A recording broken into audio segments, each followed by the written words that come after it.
Olá, tudo bem? Nós vamos hoje gravar o estudo do capítulo 9 do Evangelho de Mateus. Reclina sua cabeça e vamos orar.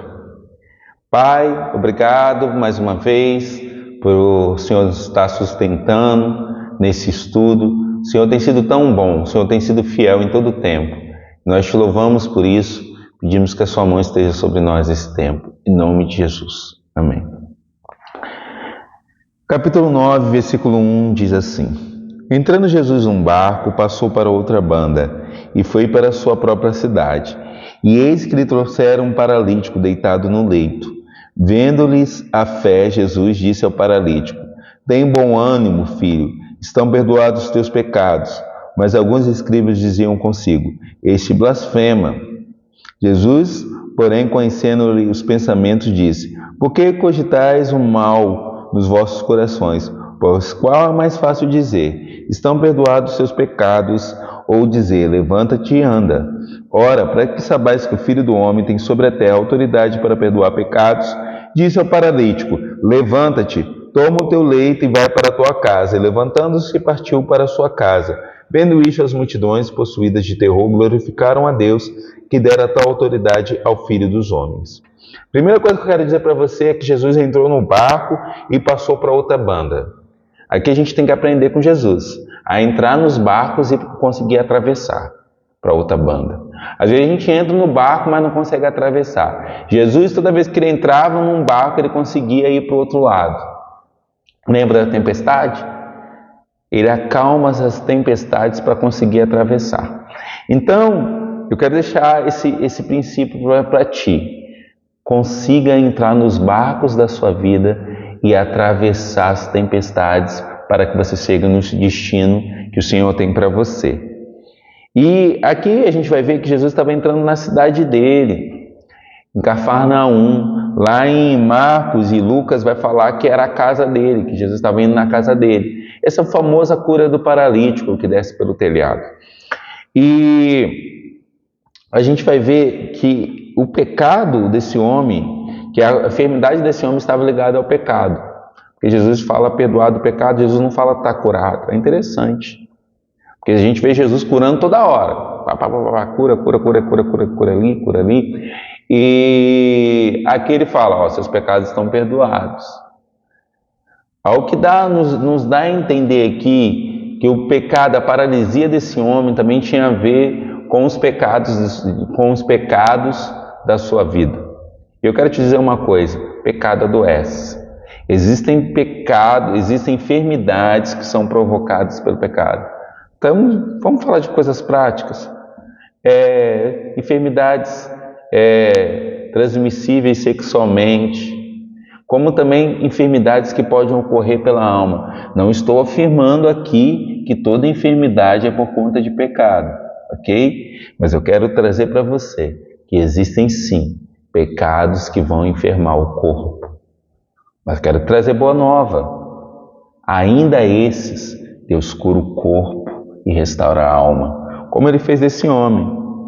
Aqui foi complicado para os fariseus, porque era autoridade demais. Eles não se moviam assim. Os fariseus só lambiam as feridas. E uma vez eu fui muito confrontado com essa frase, quando Jesus fala sobre lamber as feridas, tal qual o cachorro lambia as feridas de Lázaro, né? Às vezes a gente só lambe as feridas, mas a gente não traz cura, não traz decisão. Jesus era uma pessoa que trazia decisão, que trazia transformação. E a paralisia, todas as enfermidades que Jesus curava também tem uma aplicação com a vida de Israel.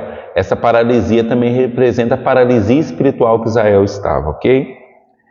A vocação de Mateus, versículo 9. Partindo Jesus dali, viu um homem chamado Mateus, sentado na coleteria, e disse-lhe: Segue-me. Ele se levantou e seguiu. E sucedeu que, estando ele em casa, à mesa, muitos publicanos e pecadores vieram e tomaram lugares com Jesus e seus discípulos. Ora, vendo isso, os fariseus perguntavam aos discípulos: Por que come o vosso mestre com os publicanos e pecadores? Mas Jesus, ouvindo isso, disse: Os sãos não precisam de médico, e sim os doentes.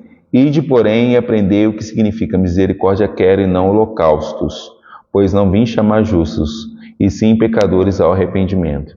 Mateus é o autor desse livro, ele também é conhecido como Levi, ele era publicano, coletor de impostos. Eu expliquei nos vídeos introdutórios o que era isso. O publicano era uma pessoa que trabalhava para Roma dentro do território de Israel. E ele coletava impostos no meio do seu próprio povo, sendo que ele era judeu, então ele era considerado um traidor, porque ele estava coletando recurso do seu próprio povo para outro povo. Então ele se beneficiava de status, de riqueza por conta disso. E eles eram considerados imundos no meio de Israel. Até a palavra pobre de espírito, pobre em Israel, não era só aquele que não tinha recursos, mas pobre também era alguém que estava abaixo na casta espiritual, abaixo na casta em Israel, que é a forma que o Oriente vê, né? O pobre não é só aquele que não tem dinheiro, o pobre é aquele que vem de uma linhagem baixa, etc. e tal. Então, por isso que Jesus fala sobre o pobre de espírito, né? Que muitas vezes a pessoa pode ter até dinheiro, mas ela é pobre. E o Mateus, ele se converte. Ele estava ali na coleteria e ele ora para Jesus. E Jesus, eu fico impressionado com isso, com esse segue-me de Jesus. Já ouviu o segue-me dele? É forte, né? Quando ele fala, vem, só dá para ir. E o Mateus, ele faz um banquete na casa dele. E a gente, por exemplo, com que você trabalha? Seus amigos normalmente têm a mesma profissão. E o Mateus, a profissão dos amigos dele era publicano como ele. E ele também conhecia, com certeza, gente da doideira, né? Por isso que fala que tinha outros pecadores, assim, porque ele não, por ele ser rejeitado na sinagoga, ser rejeitado até pelos pais dele, ele normalmente quem é rejeitado cola com quem é rejeitado, né? E Jesus vai numa refeição na casa dele e a nata da sociedade fica revoltada com isso. Fica revoltada e começa sempre a falar com Jesus, poxa, Jesus, por que você está fazendo isso? E Jesus fala que ele não veio para quem precisa de médico, mas ele veio para quem estava enfermo. Jesus é o médico dos médicos e ele veio para pecadores. Aqui Jesus já está mostrando qual era o ministério dele. Às vezes a gente na igreja tem um pouco de dificuldade de aceitar aquele que é diferente da gente, aquele que é pecador, mas Jesus veio para esse. Jesus não veio para quem é direitinho, e toma muito cuidado com quem é direitinho. Eu falo para você, eu não levo muita fé naquele que diz assim, eu vim para a igreja, mas eu não fazia nada de errado não. É porque ele não se arrependeu ainda. Por mais certo que você é, o que você pensa que é, você está imbuído no pecado. Você é filho do pecado até que a glória de Deus, até que você receba Cristo como seu Senhor. O Espírito da vida te encha e comece a regenerar a sua vida. Então somos todos como Mateus. Somos todos como os amigos de Mateus, que precisa do médico, que precisa da misericórdia do Senhor. E aqui o autor, ele menciona no versículo 13 um texto de Oséias, tá? Misericórdia quero e não holocaustos.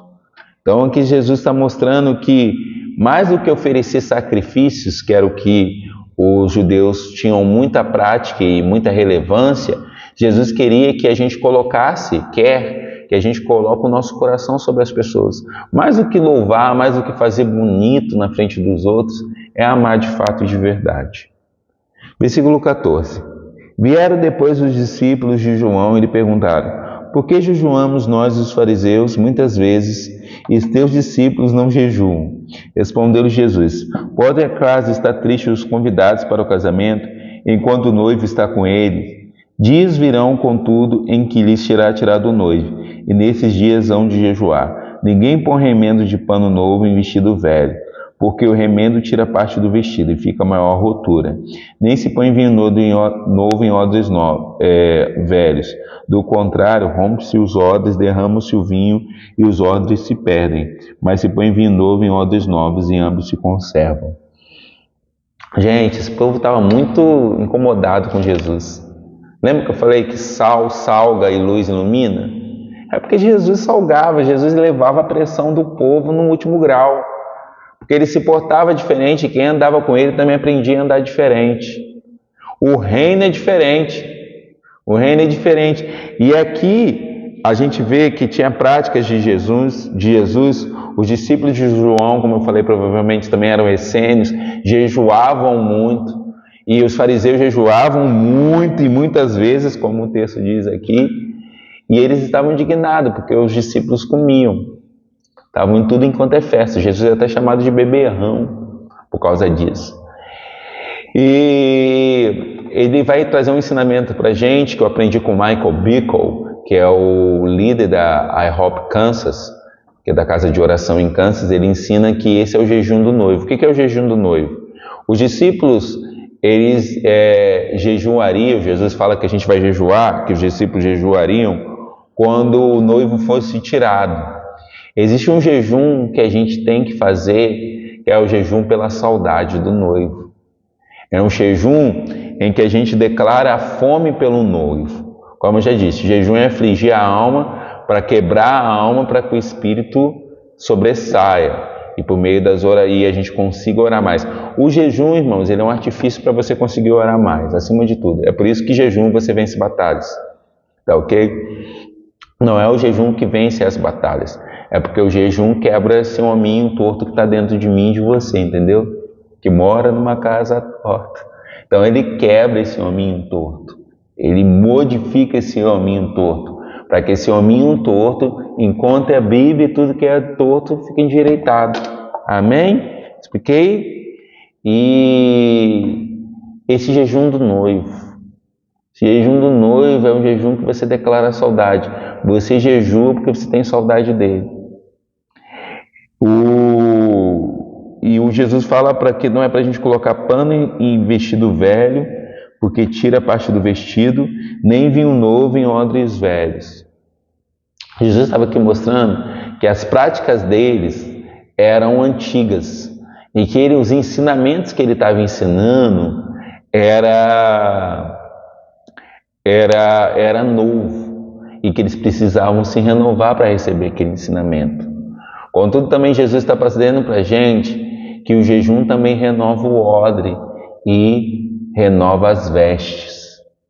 O jejum também é uma forma de que quando você está envelhecido no reino de Deus, você pode jejuar para você renovar o odre e as vestes. A questão do vinho dentro do odre, o que vocês conhecem. O odre velho, ele não suporta o gás que tem dentro do gás que o vinho faz, por isso que ele se rompe, porque ele não dilata. E a gente deve ser um odre novo para poder dilatar. E o vinho fala do Espírito Santo, fala dos ensinamentos de Jesus. Tem muito ensinamento novo que Deus quer trazer para a gente, mas a gente está muito antigo. A gente está antigo, a gente tem que se atualizar no reino de Deus. Se atualizar naquilo que Deus está falando. Enquanto essas coisas lhes dizia, eis que um chefe, aproximando-se, o adorou e disse: minha filha faleceu agora mesmo, mas vem, impõe a tua mão sobre ela e viverá.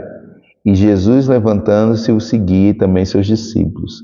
E eis que uma mulher que durante 12 anos vinha padecendo de uma hemorragia veio por detrás dele e lhe tocou na orla da veste, porque dizia consigo mesmo: se eu apenas lhe tocar a veste, ficarei curada. E Jesus, voltando-se e vendo-a, disse: tem bom ânimo, filha, a tua fé te salvou. E desde aquele instante a mulher ficou sã. Tendo Jesus chegado à casa do chefe, e vendo os tocadores de flauta e o povo em alvoroço, disse: retirai-vos, porque não está morta a menina, mas dorme. E riram-se dele. Mas afastando-se o povo, entrou Jesus, tomou a menina pela mão e ela se levantou. E a fama desse acontecimento ocorreu por toda aquela terra. Aqui a gente vai ver o chefe da sinagoga, ou seja, o chefe da sinagoga era provavelmente um fariseu. Provavelmente não, era um fariseu experimentado. Então, assim, a gente está vendo aqui já fariseus também se rendendo a Jesus, reconhecendo que Jesus era poderoso. Em outros textos paralelos, no Evangelho de Marcos e de Lucas, vai dizer que há um desdobramento ainda, que a menina ele não chega informando que a menina estava morta, mas que a menina estava enferma. Então, imagine esse homem, o nome dele é Jairo, a gente vai ver esse nome em outro evangelho. Ele vai chegar diante de Jesus ali e fala com ele: Jesus, minha filha está terrivelmente enferma e está para morrer. E Jesus pega e vai seguindo com ele uma multidão. Multidão, gente, é muita gente, tá? Multidão não é 100 pessoas, não. Multidão é gente para chuchu. E ao ir a caminhando, acontece uma pausa. Uma mulher vem e toca Jesus. E Jesus para. Isso daqui para mim é muito sério, gente. Isso daqui para mim é muito poderoso. Às vezes a gente está pedindo coisa para Jesus, mas Jesus para. Jesus para. E eu fico imaginando o coração do Jairo, esperando aquela mulher ser curada, esperando a conversa que Lucas vai relatar melhor para a gente, que foi uma conversa longa, foi uma conversa que teve ali os seus diálogos, e Jesus começa a indagar aquela mulher fala os motivos dela, e ela é curada. E aí você vê, é uma hemorragia, perda de sangue. Essa mulher ela era impura, conforme os judeus, porque durante a sua menstruação, as mulheres não podiam entrar no templo, não ter relação. A palavra vai falar que ela perdeu todo o seu dinheiro por causa disso. E essa hemorragia ela se representa no mundo espiritual quando nós estamos perdendo sangue no espírito, quando nós estamos perdendo a vida de Deus. E quando a gente perde sangue no espírito? Quando a gente para de ter comunhão com os irmãos, que era o que essa irmã também estava, essa filha de Deus estava passando. Ela estava sem comunhão com os irmãos, ela estava enferma, mas ela tocou na orla das vestes de Jesus. A orla da veste de Jesus, ela tinha, por Jesus ser um rabi e um mestre, essa orla da veste, ela tinha a palavra de Deus. A orla da veste de um sacerdote, de um mestre, ela tinha que ter alguns escritos de Deuteronômio. Então ela tocou nos escritos, ela tocou na palavra. Quando fala que ela tocou nas orlas da veste, ela estava tocando na palavra de Deus. Então quando a gente toca na palavra de Deus, a nossa hemorragia é estancada. E foi isso que ela fez. E é importante a gente perceber que tanto a filha de Jairo como a mulher hemorrágica, as duas tinham 12 anos. E o número 12 aponta para governo e aponta para Israel. É o número de governo da Bíblia. E aponta para Israel. Então essa mulher enferma está mostrando que Israel estava tanto perdendo hemorragia, a geração antiga estava perdendo hemorragia e a próxima geração estava morrendo, porque a primeira geração estava perdendo sangue. Entendeu? Porque assim, sendo as duas mulheres apontam para a noiva, aponta para a igreja também. Então, se uma geração mais madura perde sangue, a geração mais nova vai morrer. Contudo, Jesus cura essa mulher, tem esse diálogo, vem servos de Jairo, conversar com ele e fala: Jairo, não adianta importunar o mestre porque a menina já morreu. Aí Jesus fala para ele, para crer somente, para não duvidar, crer somente. E ele cala. Gente, tem uma hora que você só tem que crer somente. Tem hora que a notícia vai vir e a gente tem que fazer como salmista: não temereis mais notícias, meu coração está firme no Senhor, confiante e firme no Senhor. E Jesus vai para a casa dele e ele encontra ali as carpideiras. O que são as carpideiras? Havia em Israel o costume de se chorar pelos mortos, era muito bonito, era uma coisa importante se chorar. Então assim, havia equipe de tocadores, de pessoas para chorar, para serem pagas mesmo para estarem chorando. Então quando Jesus chega naquele lugar e fala que ela não está morta, só dorme, essas pessoas riem, porque eles eram pagos, eles não estavam chorando de fato por aquela menina, porque eles não amavam, eles eram apenas pessoas contratadas para chorar. Tem gente que é contratado para chorar, né? Mas Jesus entra e ele toma a mão da menina e a levanta. E ele fala: Talita cumi, levanta-te, menina. E a menina se levanta da cama. Imagine o coração daquele pai que teve que esperar a cura de uma geração para a geração dele ser ressuscitada. Mas ele teve fé. Ele teve fé. Jairo teve fé. Jairo não se aquietou, não ficou irrequieto, não ficou agitado. Ele creu na palavra de Deus. Às vezes, irmãos, e a maioria das vezes, tá? É o processo, não é de imediato. Porque ele tinha que passar naquele processo. Ele viu. Jesus foi trabalhando na fé dele. Ele foi andando do lado de Jesus. Ele foi vendo as multidões. Ele chegou na casa. Ele viu que não adianta pagar para os outros chorar. E ele viu quem era Jesus, restaurando e ressuscitando a filha dele. E era interessante uma coisa que esses dias eu conversei com o Fernando, um grande filho na fé da nossa casa. Ele comentou algo que há um tempo também eu tinha percebido. Jesus, ao ressuscitar essa menina, falou assim: deem de comer para ela, dá de comer para ela. E eu sempre também me perguntei sobre isso, e uma vez também cheguei à revelação, e foi legal porque ele chegou à mesma revelação. Quando a gente nasce de novo, a gente precisa comer. Quem nasce de novo precisa se alimentar.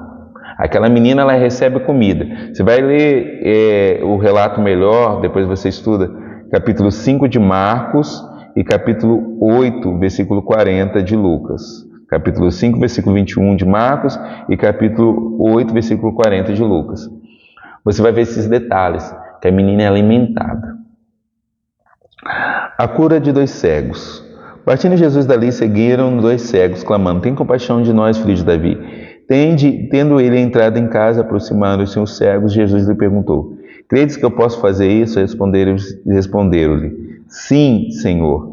Então lhes tocou os olhos, dizendo: faça-vos conforme a vossa fé. E abriu-lhes os olhos. Jesus, porém, os advertiu severamente, dizendo: acautelai-vos de que ninguém o saiba. Saindo, porém, eles divulgaram a fama por toda aquela terra. Ao retirarem-se eles, foram trazidos um mudo endemoniado, e expelido o demônio, falou o mudo, e as multidões se admiravam, dizendo: jamais se viu tal coisa em Israel. Mas os fariseus murmuravam: pelo maioral dos demônios é que espere os demônios. E percorria todas as cidades e povoados, ensinando nas sinagogas, pregando o evangelho do reino e curando toda a sorte de doenças e enfermidades. Vendo ele as multidões, compadeceu-se delas, porque estavam aflitas e exaustas como ovelhas que não têm pastor. E então se dirigiu aos seus discípulos: a seara na verdade é grande, mas os trabalhadores são poucos. Rogai, pois, ao Senhor da seara que mande trabalhadores para a sua seara. Aqui Jesus cura 2 cegos que chamam ele de filho de Davi. Filho de Davi é a designação para o Messias, aquele que haveria de governar. A gente viu isso na genealogia de Jesus. A gente vê também Jesus sendo chamado de Filho do Homem, que aponta para Jesus como a humanidade de Jesus, e também está profetizado no livro de Daniel. E esses homens, eles têm os olhos abertos. Eles têm os olhos abertos. Olhos abertos falam sobre ver o reino de Deus. João capítulo 3 vai falar que tem gente que entra, mas tem gente que vê, mas tem gente que entra no reino de Deus. Vou te explicar melhor. Vamos lá, João, rapidamente, João, capítulo 3, a conversa do João. Vou te explicar bem isso daqui, ó, você vai entender. João 3:3. Aí se respondeu Jesus: em verdade vos te digo, que se alguém não nascer de novo, não pode ver o reino de Deus. Perguntou Nicodemos: como pode um homem nascer sendo velho? Porventura voltar ao ventre materno e nascer segunda vez? Aí Jesus disse: em verdade te digo, quem não nascer da água e do Espírito não pode entrar no reino de Deus. Então, Jesus primeiro fala sobre ver o reino de Deus. Tem gente que vê e tem gente que entra. O primeiro processo é ver. Você começa a perceber o reino, visualizar o reino, mas você precisa entrar, e para entrar tem que obedecer, tem que nascer da água e do Espírito. E esses homens, eles não obedeceram, Porque Jesus falou para eles não comentarem, e eles comentaram. E existem, irmãos, existem situações, milagres que Deus vai fazer e que é para ficar na miúde. Por quê? Porque Jesus falou para eles não comentarem. Porque a fama de Jesus estava se espalhando e os fariseus já estavam buscando matar Jesus. Então, o outro texto vai mostrar para a gente que Jesus começou a ficar impedido de se mover livremente, porque as pessoas começaram a falar muito das suas curas. Então, ele não tinha liberdade para se mover da forma que ele se movia. Até porque, gente, o que Jesus veio fazer mesmo, a cura, era a manifestação do reino. Mas o que Jesus veio fazer, sobretudo, é salvar a humanidade e ensinar, tá? As coisas mais importantes que Jesus veio fazer foram essas. A gente vê a cura de um mudo, endemoniado e as blasfêmias. Eles vão falar que Jesus espera o demônio por Beelzebul. Jesus vai falar também que a casa dividida, ela não pode subsistir. Aqui ele não diz isso, mas o outro texto a gente vai verificar que Jesus fala que demônio não pode expulsar demônio. E porque eles falavam que no Beelzebul Jesus estava expulsando os demônios por meio do maioral dos demônios? Era simplesmente por inveja, tá? Eles sabiam que era obra do Espírito. Por isso que Jesus fala que esse tipo de pecado não é perdoado. Quem blasfema contra o Espírito Santo. Blasfemar contra o Espírito Santo, a blasfêmia consiste em você saber o que você está fazendo. Ninguém pode fazer isso sem saber que está fazendo. E eles sabiam. Isso é quando a sua iniquidade está no alto nível e você decide mesmo negar que aquilo é algo do Senhor. Decide mesmo de todo o coração negar o que Deus está fazendo. E a gente vê que Jesus percorria por toda a cidade, curando a todos. E ele pede para a gente rogar para que o Pai envie mais trabalhadores. Porque, gente, Jesus tinha os discípulos, mas até que ele estava treinando-os. E ele estava curando. E eu quero dizer para você, se você é líder, se você é pastor, se você tem servido numa igreja, roga ao Pai para que envie trabalhadores. Muitas das vezes um trabalhador está fazendo um monte de trabalho e ele não tem tempo de fazer aquilo que tem que ser feito. Não é o caso de Jesus, Jesus dava conta. Mas muitas vezes a gente não dá conta porque falta os trabalhadores se levantarem. Falta os trabalhadores se levantarem. Imagine o quão fadigado Jesus não ficava cansado. Mas a gente vê que ele curava, porque essas pessoas estavam como ovelha que não tem pastor. E tinha sinagoga em tudo quanto é lugar, em tudo quanto é cidade de Israel. Mas aí eles estavam como ovelhas sem pastor, eles não estavam sendo cuidados. E Jesus se compadecia deles. Mas Jesus falou, rogue, a seara é grande, mas os trabalhadores são poucos. E a gente vê um Jesus trabalhando do início do capítulo 9 até o final dele. E esse é um capítulo sobre trabalho, um capítulo que o Senhor nos ensina a servir. E nós vamos orar nesse momento por conta disso.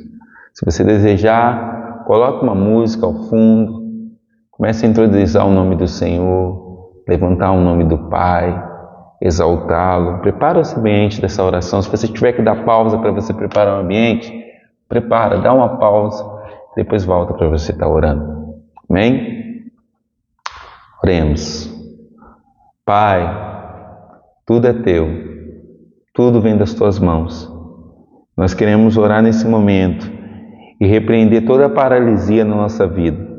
Queremos pedir que o Senhor perdoe os nossos pecados, pecados que às vezes enfermam o nosso corpo.